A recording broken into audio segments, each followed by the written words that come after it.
Hello, and welcome to Chapter 2. The overall goal for this semester is to help you develop the knowledge and skills necessary to open and operate an early childhood center. The first step for you is to determine the needs of the community in which the center is located. And that's the focus of this chapter. Early childhood programs exist to serve children and families. So centers must determine what it is that parents need. Why should they choose your program? Additionally, finances must be considered. Most centers are not fully enrolled for several years, so funding must be available to cover the period before all expenses are covered. Before talking about different types of programs, of which there are many, this chapter discusses development of a program philosophy for the center. That philosophy for the center should align very closely with the personal philosophy of the director and the staff members who work there. A mission statement and philosophy statement grow together from the core belief of how children learn best. Have you ever worked at a program where there was some disagreement among staff members regarding how to present a program to children? This happens because each of us develops our philosophy of education based on our own personal and professional experiences. You'll be asked on several different assignments this semester to state your own personal philosophy.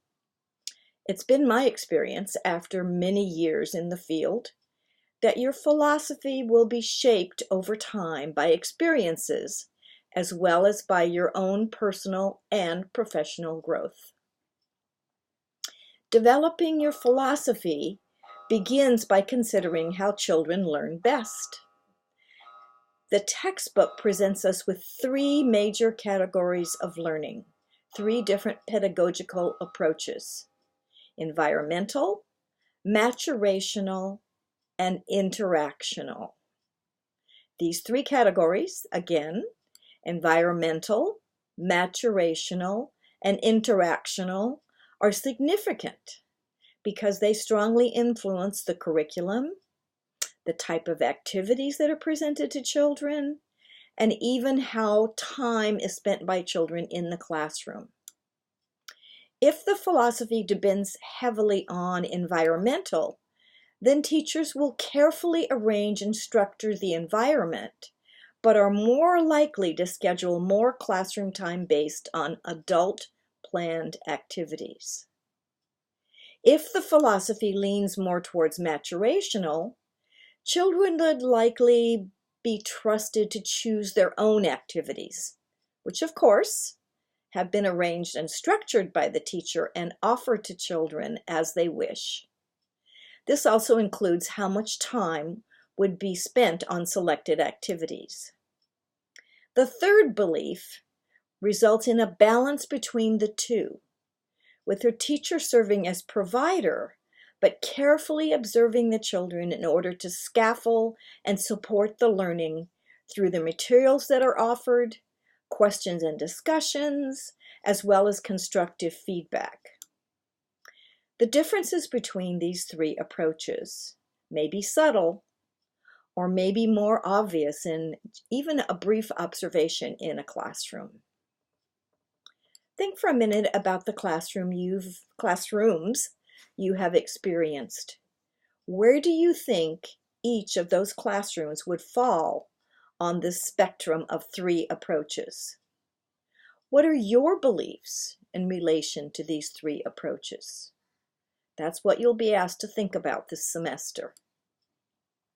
Many educators believe that supporting children's development of problem-solving skills is more important than simply mastering content, which has been determined by adults to be at, above, or below expected developmental levels for their age.